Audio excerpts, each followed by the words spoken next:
semuanya, perkenalkan kami dari kelompok 9. Di sini kami akan membahas mengenai hasil diskusi kami mengenai perilaku koruptif dalam diri mahasiswa dan cara pencegahannya. Nah, sebelum kami membahas hasil kami akan memperkenalkan diri kami secara singkat. Nah, perkenalkan, nama saya Rizky Benedettanru sebagai moderator dan pemateri kedua. Perkenalkan, nama saya Maria Sundana, di sini saya sebagai pemateri pertama. Dan saya Paulina Minabello sebagai pemateri ketiga. Dan saya Deborah Walonai sebagai pemateri keempat. Nah, sekian dari perkenalan singkat kami. Langsung saja kita masuk ke pembahasannya. Oke, teman-teman, setelah melakukan diskusi, perilaku koruptif tidak hanya terjadi pada tingkat pemerintahan atau lembaga besar, tetapi juga muncul dalam kehidupan sehari-hari, termasuk di lingkungan mahasiswa. Nah, teman-teman, tindakan-tindakan kecil seperti ketidakjujuran, manipulasi, hingga penyalahgunaan fasilitas dapat menjadi benih yang mengarah pada korupsi dalam skala lebih besar di masa depan.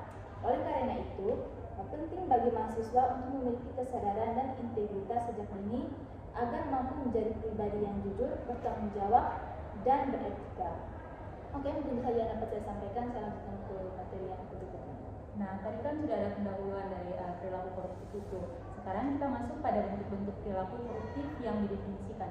Nah, di sini kelompok kami akan mengambil 10 kasus yang terjadi di dunia perkuliahan atau seputaran mahasiswa. Kasus yang pertama yaitu menyontek pada saat ujian. Nah, menyontek pada saat ujian di sini kita melihat jawaban teman atau membawa catatan tersembunyi. Nah, ini merupakan tindakan curang yang merusak kejujuran akademik. Nah, yang kedua itu ada plagiarisme, yaitu menyaling tugas, makalah atau laporan orang lain tanpa mencantumkan sumber dan mengakui karya orang lain sebagai karya sendiri. Jadi di sini mereka mengambil karya orang lain tanpa ada persetujuan, dan pada karya itu mereka mencantumkan atas nama mereka sendiri. Jadi tidak mengakui bahwa itu karya orang lain. Yang ketiga, titip absen atau memalsukan presensi.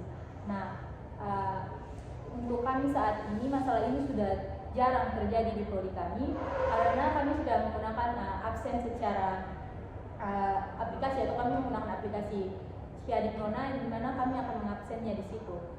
Jadi untuk prodi kami tidak ada lagi ini, tapi untuk prodi-prodi lain tidak tahu karena masih terjadi juga masalah ini, yaitu meminta teman mengisi daftar hadir meski tidak hadir. Nah, ini mendapatkan keuntungan tanpa usaha yang sah. Kemudian yang keempat ada manipulasi data penelitian. Nah, mengubah data eksperimen agar sesuai teori atau hasil yang diinginkan itu dapat merusak kredibilitas ilmiah. Nah, sebenarnya pada hasil praktikum itu datanya tidak sesuai dengan teori atau datanya tidak valid. Di situ karena mereka takut ada kesalahan, jadi mereka sudah langsung mengubah datanya. Padahal itu nanti akan ketahuan pada saat mereka ujian, karena dosen-dosen itu tidak mereka tuh langsung tahu begitu, ini data yang benar dan ini data yang salah. Kalau misalnya diubah, maka data tersebut langsung terlihat, dan mereka langsung bisa tahu, oh data ini langsung sudah dimanipulasi datanya. Kemudian yang kelima ada penyalahgunaan fasilitas kampus. Nah, di bagian ini kita menggunakan printer, ruangan atau alat laboratorium untuk kepentingan pribadi atau bisnis. Kemudian mengambil hak dan sumber daya kampus secara tidak sesuai. Jadi mereka menggunakan hal-hal tersebut tanpa adanya persetujuan dari pihak kampus, sehingga mereka mengambil hak dan sumber daya kampus secara tidak sesuai. Kemudian yang keenam ada markup dana organisasi, yaitu membesarkan nota atau laporan dana kegiatan agar mendapatkan sisa uang, termasuk bentuk korupsi keuangan dalam skala kecil. Yang ketujuh ada nepotisme dalam organisasi kampus, yaitu memilih teman atau kerabat untuk posisi tertentu tanpa mempertimbangkan kemampuan. Nah, di sini dapat mengabaikan prinsip keadilan dan mertikorasi. Yang kedelapan itu ada pemerasan atau minta keuntungan, yaitu menarik fee atau keuntungan pribadi dalam kegiatan organisasi atau kerjasama dengan vendor. Nah, ini memanfaatkan jabatan untuk keuntungan diri sendiri. Kemudian yang kesembilan ada pemalsuan dokumen, di mana membuat surat izin palsu tanpa tangan dosen atau laporan yang tidak sesuai fakta merusak kepercayaan pihak kampus. Kemudian yang ke-10 ada jual beli tugas atau skripsi. Nah, hal ini membayar orang lain untuk mengerjakan tugas atau menjual tugas ke mahasiswa lain. Nah, hal ini dapat menghilangkan proses belajar dan kejujuran akademik. Nah, materi selanjutnya akan dibawa oleh teman saya. Baik, kita sudah membaca 10 kasus tersebut dan ada pun faktor-faktor yang menyebabkan perilaku korupsi. Dan yang pertama itu faktor individu. Nah, dalam faktor individu ini ada pun keinginan memperoleh hasil cepat tanpa usaha. Dan yang berikut, malas belajar dan kurang disiplin. Dan rasa takut gagal dari tekanan psikologis. Dan yang terakhir, rendahnya nilai integritas dan kontrol diri. Nah, berikut itu ada pun faktor akademik. Nah, faktor akademik ini mencakup banyak tugas dan deadline ketat. Dan yang berikut, sistem penilaian yang hanya fokus pada angka dan minimnya pendampingan dosen atau bimbingan akademik. Nah, ada pun juga faktor lingkungan sosial. Nah, dalam faktor lingkungan sosial ini memegang peranan penting. Jika lingkungan permisif atau menormalisasikan kecurangan, maka mahasiswa cenderung terpengaruh untuk ikut melakukan perilaku koruptif tersebut. Nah, dan ada juga pengaruh teman sebaya dan normalisasi perilaku curang. Budaya permisif, semua orang juga melakukannya. Persaingan akademik yang tidak sehat. Nah, ada juga faktor sistem dan instruktif. Nah, dalam faktor ini mendorong jalan pintas akibat tekanan dan pengaruh tersebut, mahasiswa terdorong melakukan perilaku koruptif spesifik seperti menyontek, plagiarisme, manipulatif data penelitian atau titip absen demi bertahan dalam kompetisi tersebut. Nah, pengawasan yang lemah dalam ujian atau organisasi, sanksi tidak tegas atau tidak konsisten, dan kurangnya edukasi anti korupsi di kampus. Ya baik, yang akan kami bahas di sini itu yang terakhir itu ada solusi dari pencegahan perilaku korupsi. Nah, solusinya itu terdapat 3 poin penting yang akan kami bahas. Yang pertama itu solusi bagi individu mahasiswa.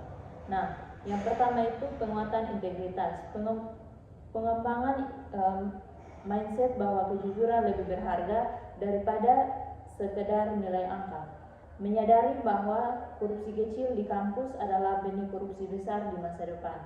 Yang kedua itu perencanaan studi yang baik, di mana memperbaiki manajemen waktu belajar agar tidak terdesak saat ujian atau deadline tugas, sehingga tidak perlu menyontek. Yang ketiga itu ada berani berkata tidak, menolak ajakan teman untuk berbuat curang seperti titip absen dan berani melaporkan kecurangan jika diperlukan. Nah, poin penting yang kedua itu ada strategi praktis. Nah, di sini strategi praktis itu membuat jadwal belajar yang target pribadi. Yang kedua itu konsultasi kepada dosen jika kesulitan memahami dalam materi. Yang ketiga itu menggunakan aplikasi cek plagiarisme. Yang keempat tidak menerima atau menitip absen. Yang kelima itu menyimpan data penelitian secara transparan. Nah, solusi yang terakhir itu ada peran lembaga dalam pendidikan. Pendidikan berkarakter misalnya integritas, materi anti korupsi yang lebih inisiatif dalam kurikulum, tidak hanya sebatas teori tetapi juga studi kasus. Yang berikut ada penerapan sanksi tegas, di mana memberikan hukuman yang jelas dan konsisten bagi pelaku kecurangan akademik seperti pembatalan nilai atau diskorsing untuk memberikan efek yang jerah. Yang terakhir itu ada sistem digitalisasi menggunakan teknologi seperti